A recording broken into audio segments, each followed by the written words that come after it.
Realmente para mí es sumamente importante hacer referencia a esta sentencia de la Corte Constitucional que tiene que ver con varios temas y fundamentalmente con el principio de igualdad en relación con las mujeres específicamente. La primera observación es que la sentencia de la Corte, lo que hemos conocido de ella, es simplemente un comunicado de prensa, pero pienso que a partir de comunicado es perfectamente viable entender los alcances de la misma. Yo quiero hacer una ubicación como de contexto, una ubicación más constitucional, y ya el doctor Freddy nos precisará un poquito más los alcances concretos de esa sentencia. Y lo digo porque una vez leí el comunicado de prensa, inmediatamente se me vino a la cabeza otra sentencia de la misma Corte Constitucional, pero de hace mucho tiempo, que es la sentencia C410 del año 1994, con ponencia del doctor Carlos Gaviria. Yo quiero hacer referencia en primer lugar a ese tema, pero recordando que históricamente hemos tenido varios momentos con respecto al tema pensional.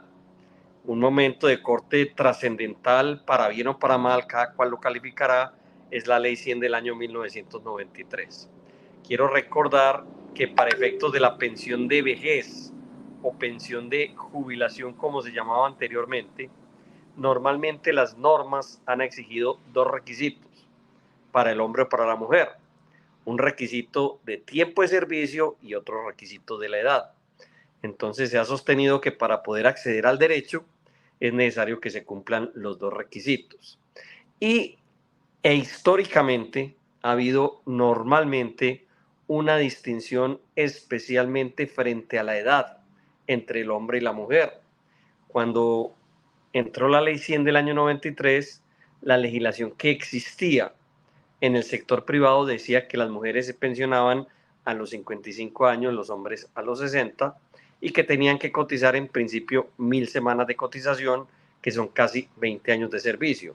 O sea, el tiempo de servicio era casi que el mismo, y así lo establecía para el sector público la ley 33 del 85, 20 años de servicio.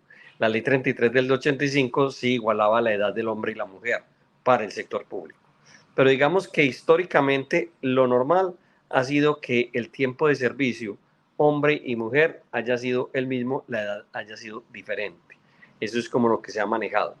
La ley 100 del año 93 mantiene como esa lógica, simplemente desaparece la posibilidad de pensionarse con 500 semanas, necesariamente eran 1.000 semanas, y los 55 y 50 y 60 años. Posteriormente, la ley 797 de 2003 aumenta 2 años la edad, mujeres 57 años, que es como está hoy, hombres con 62 años, que es como está hoy. Y se aumenta gradualmente el número de semanas de cotización para llegar hasta las 1.300. Esto es 25 años de servicio. Bueno, digamos que así tenemos la situación actual para poder acceder a la pensión de vejez. Cuando se produjo la ley 100, un ciudadano presentó una demanda de inconstitucionalidad, y quiero hacer referencia a ello para dejarle pues el tema ya central al doctor Freddy, pero quiero hacer referencia a esa demanda que de alguna manera nos va a permitir entender realmente el contexto en el cual se produce la actual sentencia. Esa demanda tiene un fundamento. Quien demandó decía: nuestra Constitución tiene un artículo muy importante, que es el artículo 13. Ese artículo habla del principio de igualdad, y que es obligatorio respetar la igualdad. Y señalaba el ciudadano que demandaba que una de las razones por las cuales la Carta Política en ese artículo 13 señala que no se puede establecer una desigualdad es por razón del género. Ese es como el fundamento. Decía: si eso es así, hombres y mujeres tendríamos que tener las mismas condiciones, los mismos requisitos para acceder a la pensión de vejez. Esa demanda le correspondió al doctor Carlos Gaviria, quien fue el ponente de esa sentencia, que es la C410 del año 1994. Advierto que para mí es una sentencia extraordinaria por la manera como se dio. Estamos hablando del año 1994. Aquí lo que hace la Corte es, en principio, un análisis para determinar si los hombres y las mujeres formalmente somos iguales. Y cuando digo formalmente, si la normativa que existe en Colombia realmente establece ese nivel de igualdad. Y hace un recuento bastante interesante de lo que es la historia normativa sobre el particular de todo el siglo XX. Y dice que la lucha, y que no solamente la lucha en Colombia, sino fue la lucha en buena parte del mundo, la lucha era conquistar formalmente esa igualdad. Recuerden que a principios del siglo XX la mujer cuando se casaba no podía continuar administrando sus bienes. Cuando se casaba perdía realmente el apellido, quedaba de el marido. Cuando se separaba incluso tenía unas condiciones muy distintas a las del hombre. O sea, y la mujer no podía votar. Eso que hoy a las nuevas generaciones les debe parecer algo extraordinario, algo casi que bárbaro, pues en esa época era así. La posibilidad de que la mujer votara se da en el año 1954 y el primer ejercicio del voto por parte de la mujer fue en el año 1957. Pero digamos que las normas que se van produciendo durante todo este tiempo lo que hacen es señalar que somos iguales hombres y mujeres. Entonces, formalmente hay una igualdad. Pero la pregunta que se hace el magistrado Carlos Gaviria es si esa igualdad formal tiene una correspondencia con la realidad. Porque una cosa es que en el papel digamos que somos iguales y otra cosa es que la realidad social nos muestre una igualdad. Y para ello, y en esto radica en buena medida parte de lo que me interesa a mí de la sentencia, de esa sentencia, es que es, requiere a varias entidades que se supone tenían un conocimiento de esa realidad para que llevaran la información real a la Corte, para ver si sí estamos en presencia de una igualdad. Entonces solicita informes al Instituto Nacional de Medicina Legal, a la Defensoría de los Derechos del Niño, de la Mujer y del Anciano, a los decanos de medicina de varias universidades, entre ellas la Universidad Nacional y la Universidad del Rosario, a los directores de los departamentos de Antropología y Psicología de la Universidad de los Andes y de la Universidad Nacional. Les formula un cuestionario. Por dicho, le invita a la academia y a los investigadores a que traigan la realidad a la Corte.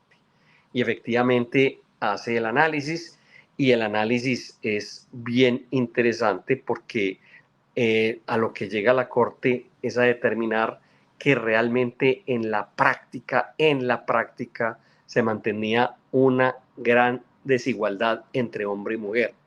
Que si bien es cierto, en el mercado laboral la mujer estaba en esa época accediendo con bastante cantidad al mercado laboral, accediendo, la mayoría de cargos eran de muy baja remuneración y que realmente la mujer en ese momento por lo menos no tenía un papel muy preponderante en las decisiones trascendentales.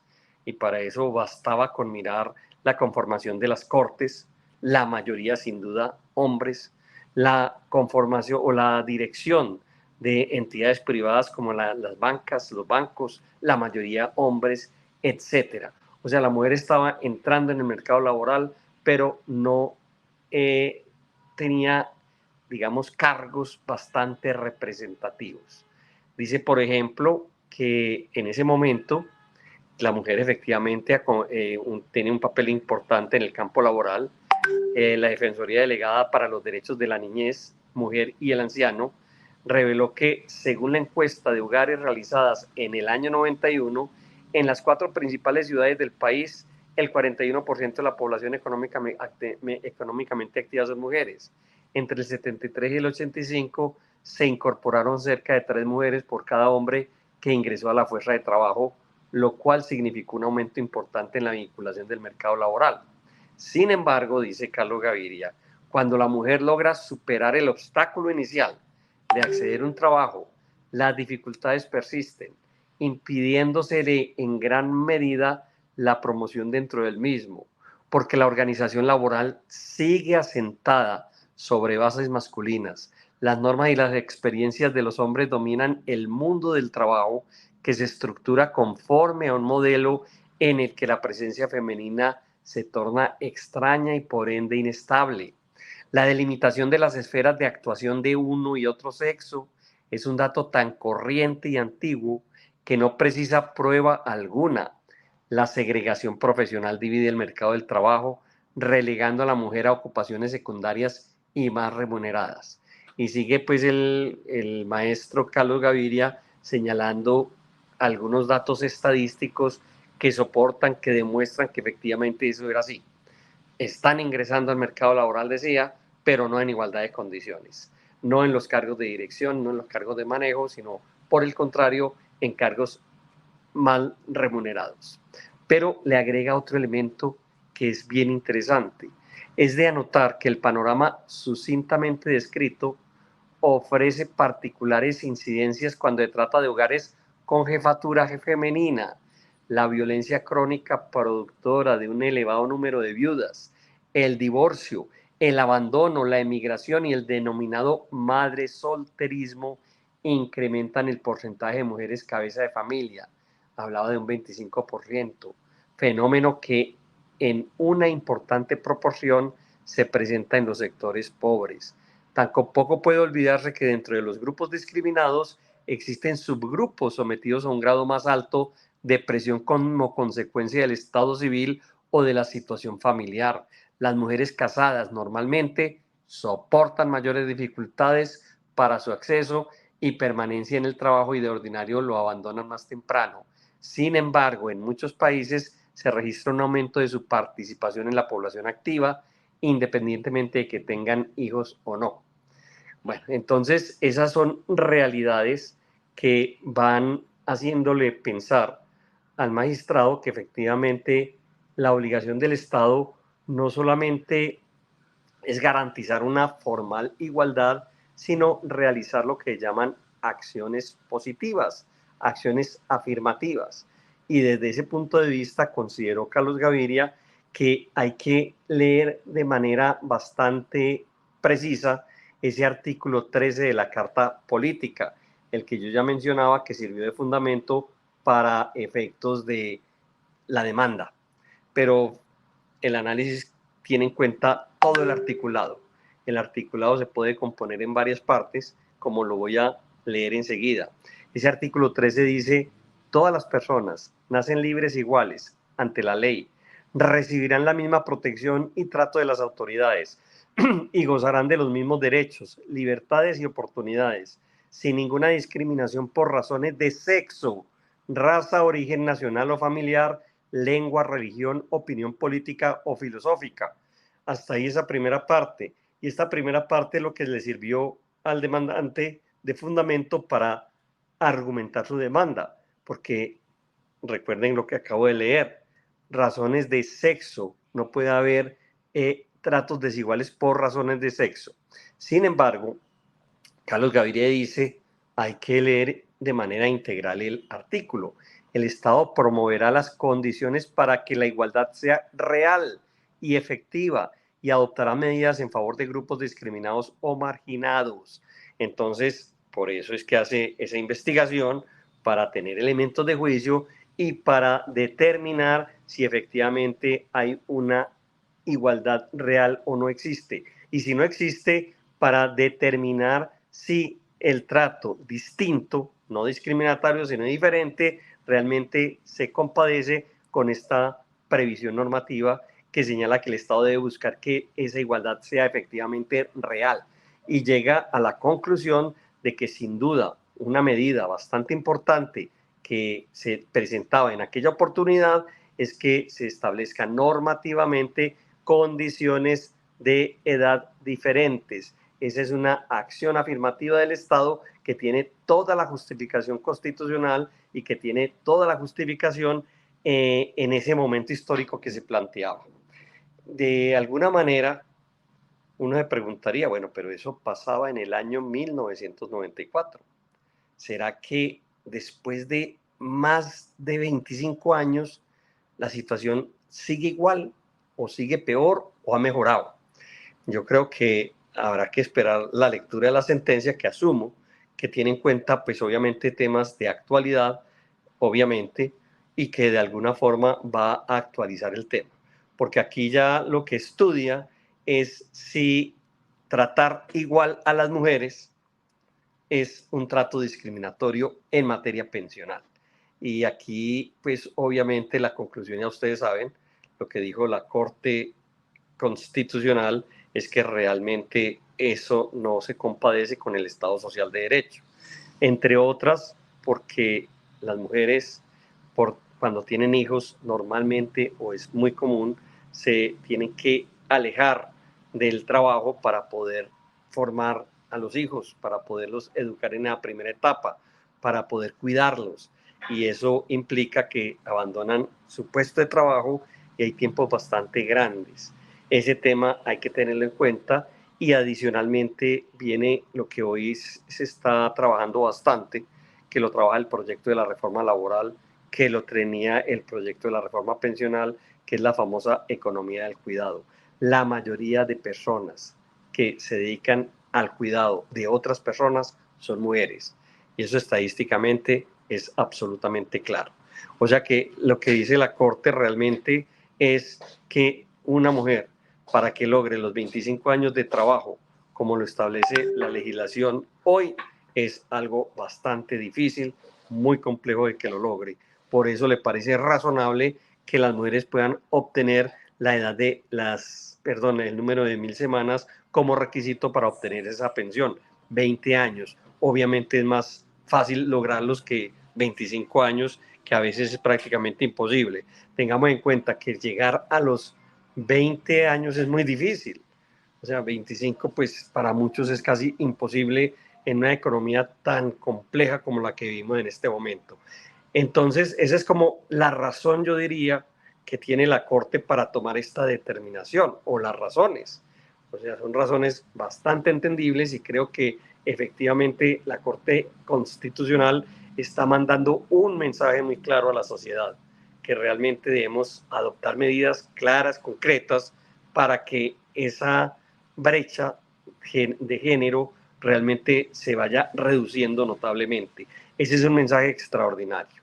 Yo quisiera también complementar esto, antes de darle la palabra al doctor Freddy, con lo siguiente.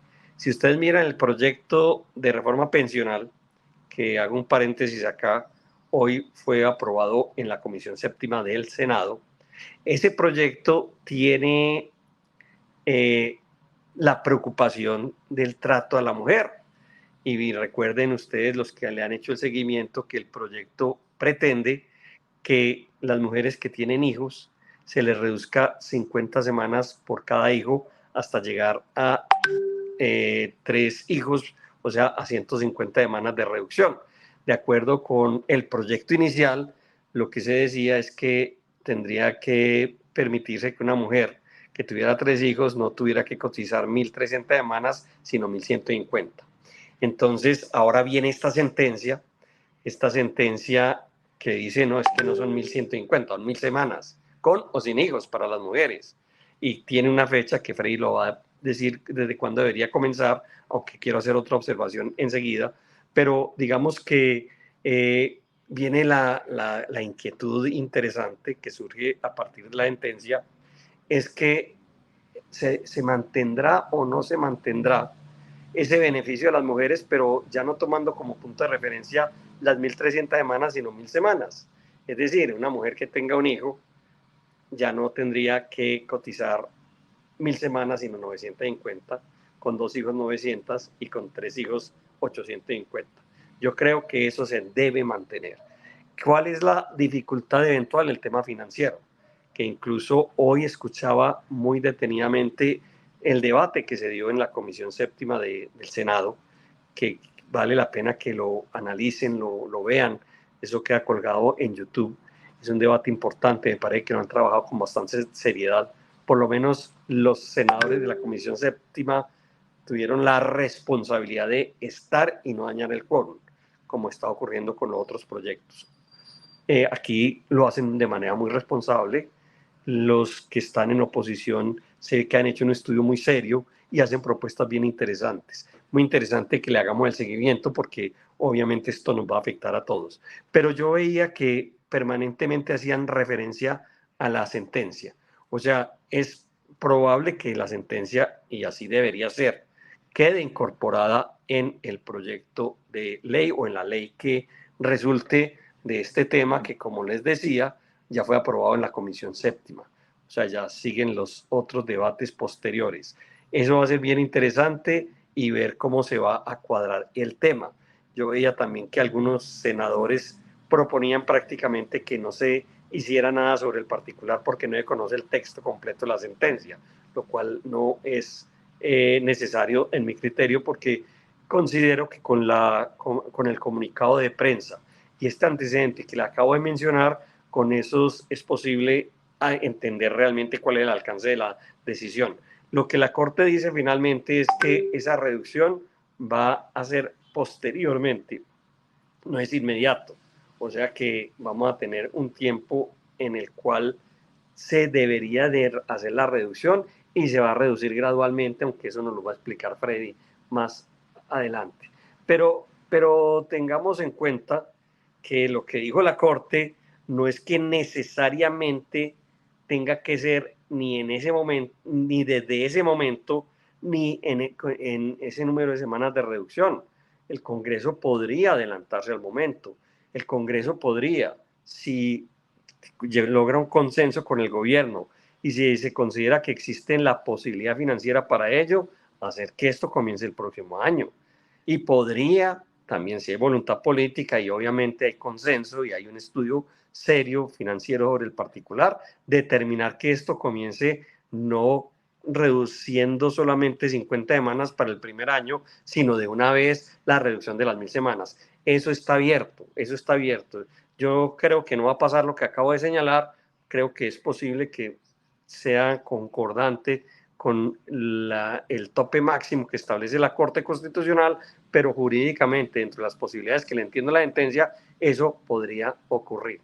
Bueno, entonces uno ve pues que es una sentencia muy importante, es una realidad que además yo la voy a ligar a otra noticia que escuché en estos días en los medios de comunicación, y voy a hacer la referencia genérica al medio de comunicación, a los medios, es que las cortes también deberían tener una paridad de género. En este momento no la tienen. Y entonces ese es otro mensaje bien importante. Esto es una definición, entiendo que la Corte Constitucional habrá que ver cómo se da.